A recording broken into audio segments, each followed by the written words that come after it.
kapayapaan ng Panginoong Hesukristo ay sumainyong lahat. Magandang araw sa inyong lahat, saan mang sulok ng mundo kayo naroroon sa sandaling ito. Ang pagninilay sa mabuting balita sa araw na ito ay pinamagatang, panatiliin mo sa iyong isip ang katotohanan ng Diyos at ang kanyang pag-ibig sa iyong puso. Ang babasahing mabuting balita. Pagbasa sa banal na ebanghelyo ayon kay Apostol Mateo, 5 kabanata. Nakita ni Jesus ang maraming tao at umakyat siya sa isang burol kung saan siya ay naupo. Ang kanyang mga alagad ay nagtipon sa palibot niya at nagsimula siyang mangaral sa kanila. Ang tunay na kaligayahan. Mapalad yaong nakakaalam na sila ay espiritual na mahina, sapagkat kanila ang kaharian ng langit. Mapalad ang mga nagdadalamhati, sapagkat aaliwin sila ng Diyos. Mapalad ang mga mapagpakumbaba, sapagkat matatanggap nila ang ipinangako ng Diyos. Mapalad yaong ang pinakamalaking hangarin ay gawin ang hinihingi ng Diyos, sapagkat lubos silang bubusugin ng Diyos. Mapalad ang mga maawain sa kapwa, sapagkat ang Diyos ay magiging maawain sa kanila. Mapalad ang mga dalisay ang puso, sapagkat makikita nila ang Diyos.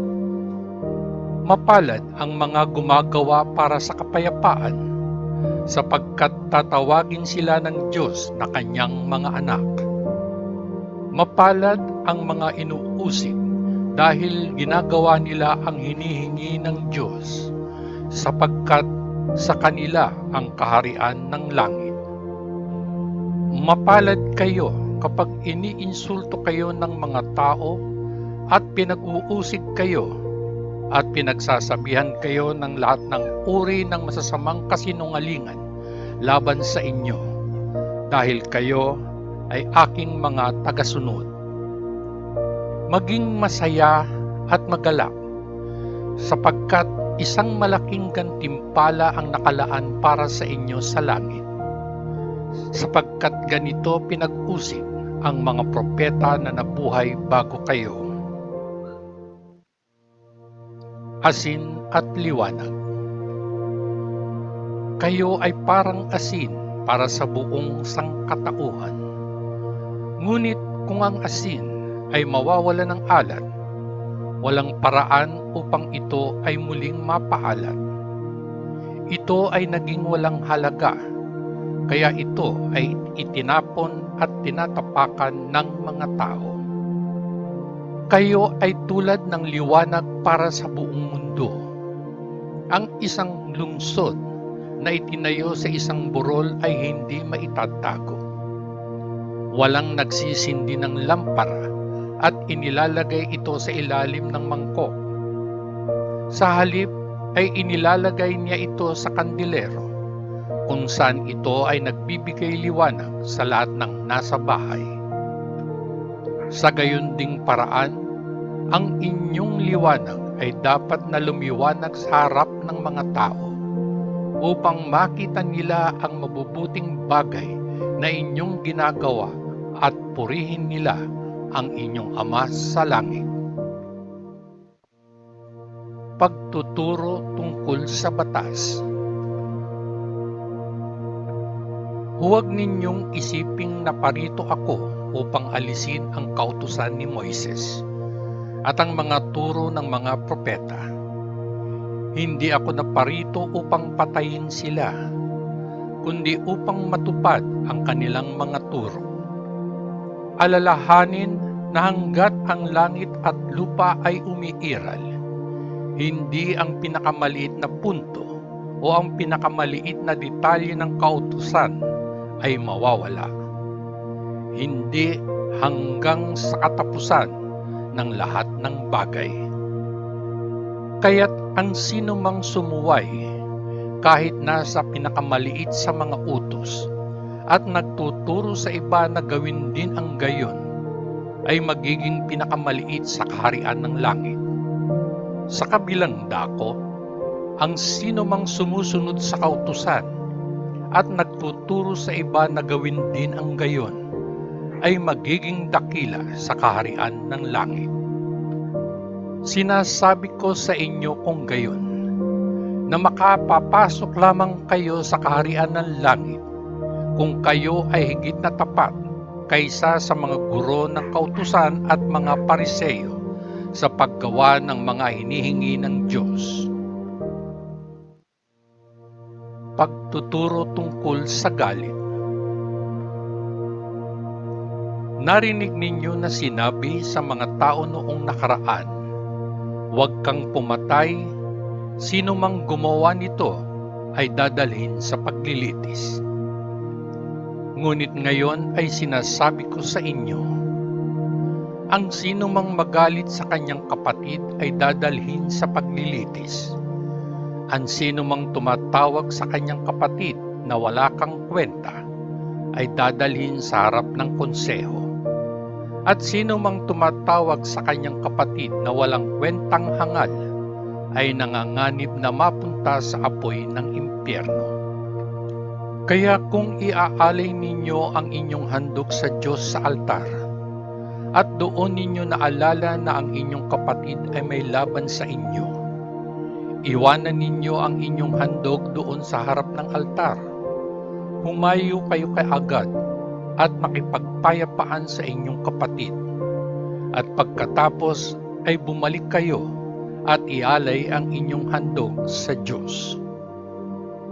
Kung may magsampa ng kaso laban sa inyo at dalhin kayo sa korte, ayusin ninyo ang hidwaan sa kanya habang may panahon pa, bago kayo makarating sa korte. Kapag nandoon na kayo, ibibigay niya kayo sa hukom, na ibibigay kayo sa pulis at ikukulong kayo.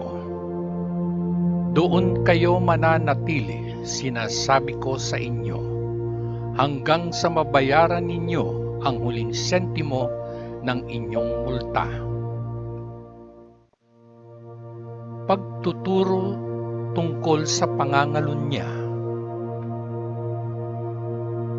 Narinig ninyo na sinabi, "Huwag kang mangangalunya." Ngunit ngayon, sasabihin ko sa inyo, sino mang tumingin sa isang babae at gustong angkinin siya, ay nagkasala ng pangangalunya sa kanyang puso. Kaya't kung ang iyong kanang mata ay nagiging sanhi ng iyong pagkakasala, alisin mo ito at itapon. Higit na mabuti para sa iyo na mawala ng isang bahagi ng iyong katawan, kaysa itapon ang iyong buong katawan sa impyerno. Kung ang kanang kamay mo ang nagiging sanhi ng iyong pagkakasala, putulin mo ito at itapon. Higit na mabuti para sa iyo na mawala ng isa sa iyong mga biyas, kaysa sa mapunta ang iyong buong katawan sa impyerno. Pagtuturo tungkol sa diborsyo. Sinabi din, ang sino mang humiwalay sa kanyang asawa ay dapat magbigay sa kanya ng nakasulat na abiso ng diborsyo. Ngunit ngayon sinasabi ko sa inyo, kung hiwalayan ng isang lalaki ang kanyang asawa para sa anumang dahilan maliban sa kanyang pagtataksil, kung gayon, siya ay nagkasala ng paggawa sa kanya ng pangangalunya kung siya ay mag-asawang muli. At ang lalaking magpapakasal sa kanya ay nangangalunya din. Pagtuturo tungkol sa mga panata. Narinig ninyo rin na sinabi sa mga tao noong nakaraan, Huwag mong sirain ang iyong pangako, ngunit gawin mo ang iyong ipinangako sa Panginoon na gagawin. Ngunit ngayon sinasabi ko sa inyo, huwag gumamit ng anumang panata kapag nangako ka.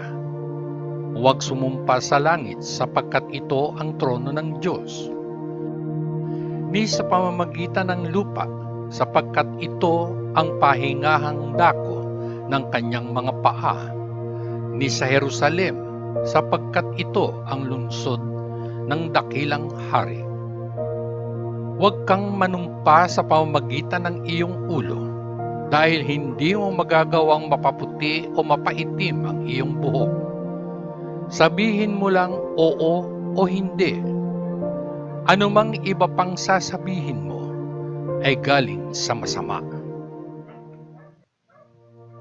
Pagtuturo tungkol sa paghihiganti. Narinig ninyo na sinabi, mata sa mata, ngipin sa ngipin. Ngunit ngayon ay sinasabi ko sa inyo, huwag kang maghiganti sa taong nagkasala sa iyo. Kung may sumampal sa kanang pisngi mo, hayaan mo ring sampalin ang kaliwang pisngi mo. At kung may magdadala sa iyo sa korte para idemanda ka para sa iyong kamiseta, ibigay din sa kanya ang iyong balabal. At kung pipilitin ka ng isa sa mga tropang mananako na dalhin ang kanyang bag ng 1 milya, dalhin mo ito ng 2 milya. Kapag may humingi sa iyo ng isang bagay, ibigay ito sa kanya. Kapag may gustong manghiram, ipahiram sa kanya. Pag-ibig para sa mga kaaway. Narinig ninyo na sinabi, mahalin mo ang iyong mga kaibigan, kamuhian mo ang iyong mga kaaway. Ngunit ngayon sinasabi ko sa inyo, mahalin ninyo ang inyong mga kaaway at ipanalangin ang mga umuusig sa inyo upang kayo ay maging mga anak ng inyong Ama sa langit. Sapagkat pinasisikat niya ang kanyang araw sa masasama at sa mabubuting tao at nagbibigay ng ulan sa mga gumagawa ng mabuti at sa mga gumagawa ng masama. Bakit kayo gagantimpalaan ng Diyos kung ang mga taong nagmamahal sa inyo lang ang mahal ninyo?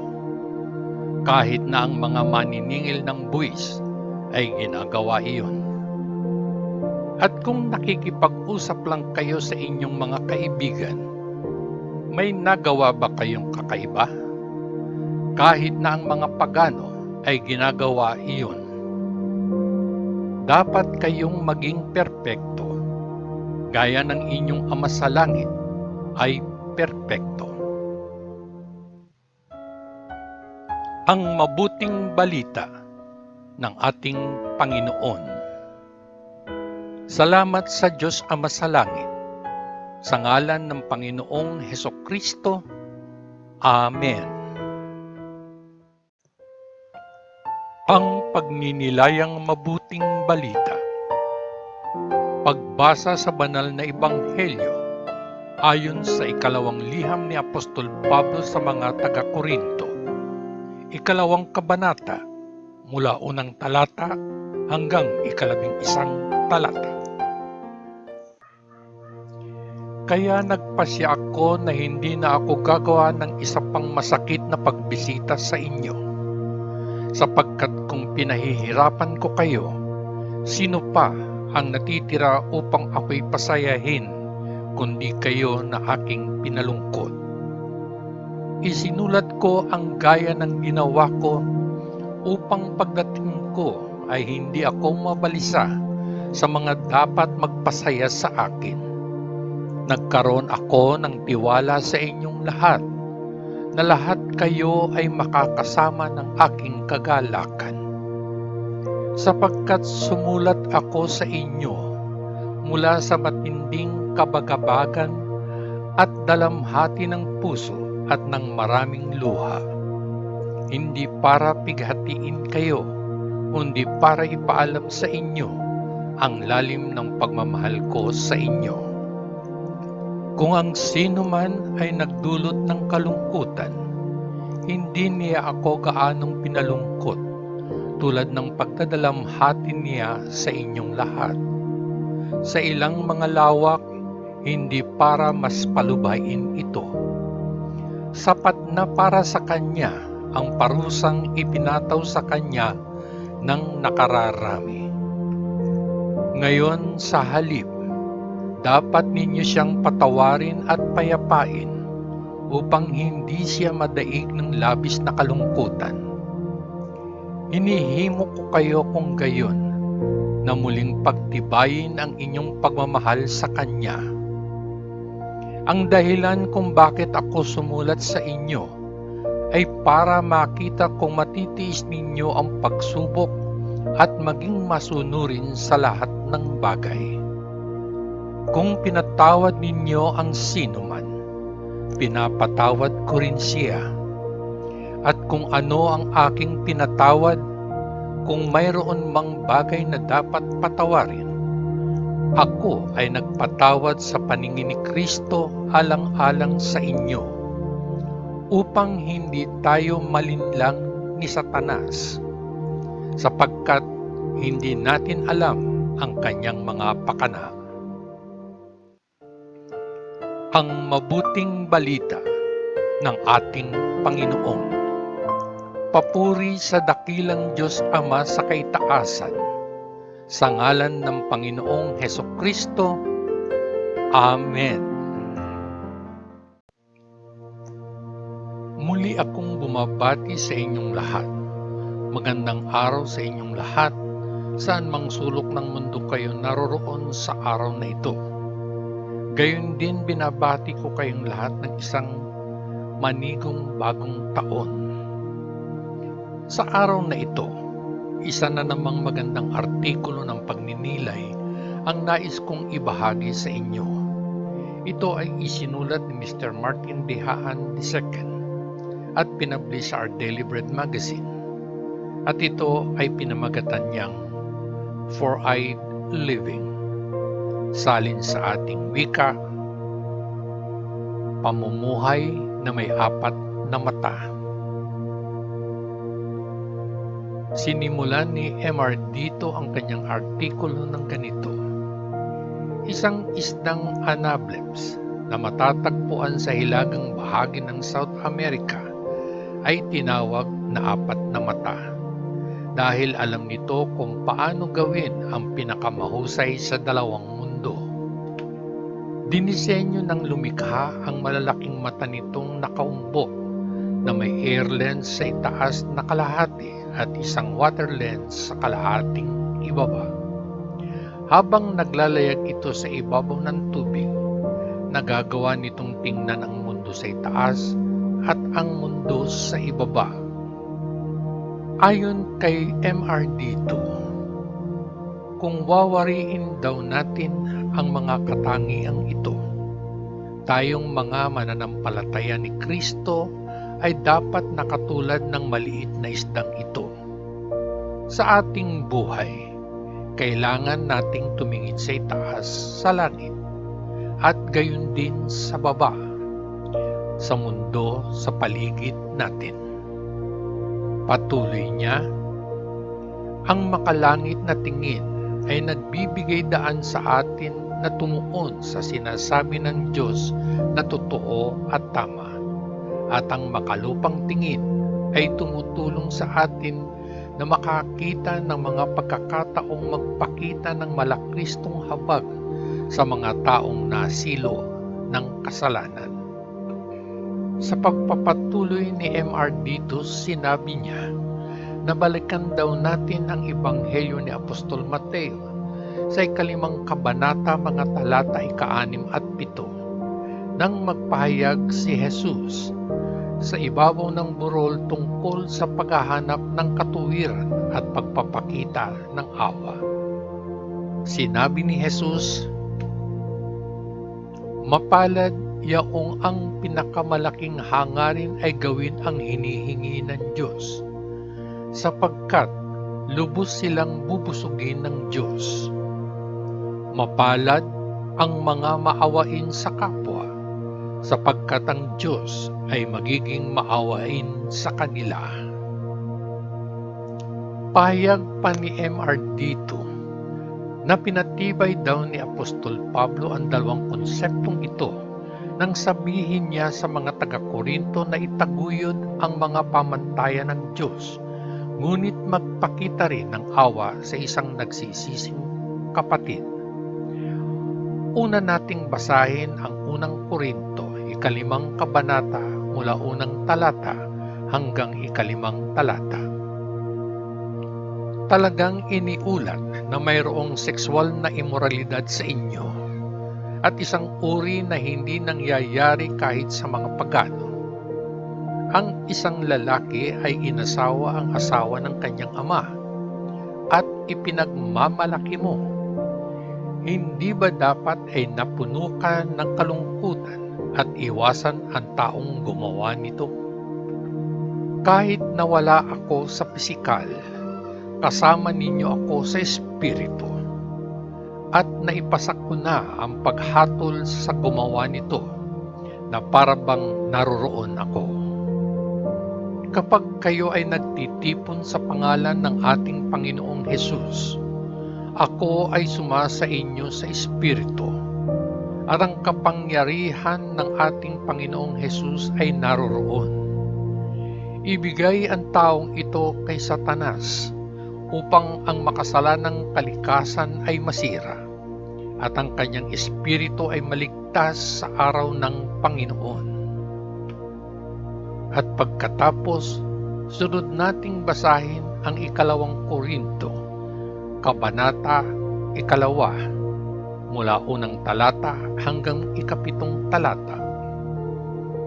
Kaya nagpasya ako na hindi na ako gagawa ng isa pang masakit na pagbisita sa inyo, sapagkat kung pinahihirapan ko kayo, sino pa ang natitira upang ako'y pasayahin, kundi kayo na aking pinalungkot? Isinulat ko ang gaya ng ginawa ko, upang pagdating ko ay hindi ako mabalisa sa mga dapat magpasaya sa akin. Nagkaroon ako ng tiwala sa inyong lahat, na lahat kayo ay makakasama ng aking kagalakan.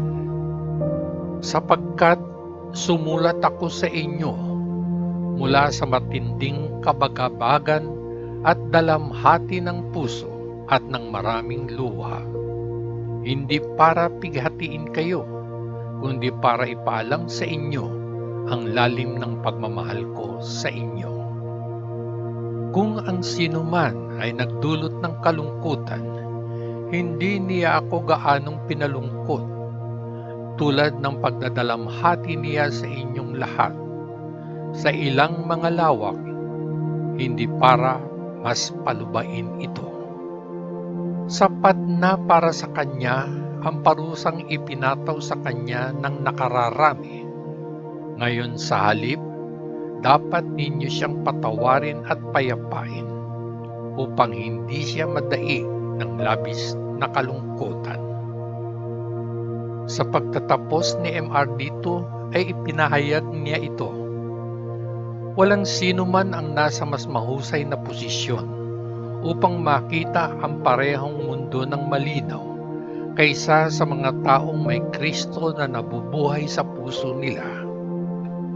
Ang ating mga mata ay nabuksan sa katotohanan ng Diyos at mayroon tayong espiritu na magbibigay daan sa atin na tumugon ng may pagmamahal sa mga pangangailangan sa ating paligid. Iyan ang ibig sabihin ng pamumuhay na may apat na mata. Napakagandang pagnilay, di po ba? Sana ay nagandahan rin kayo sa reflection article ni Mr. Martin D. Haan II na ipinablish our Daily Bread magazine. At bago ako tuluyang magpaalam, hayaan mong iwan ko para sa iyo ang siping ito na sinulat ni Mr. Dennis Dehaan. Anong karunungan ang nasa kahinahunan? Anong puwersa ang taglay ng tunay na kaamuhan? Habang ang katotohanan ay pinagsama sa pag-ibig na tulad ng kay Kristo, bumubukadkad ang isang kwento ng kabutihan.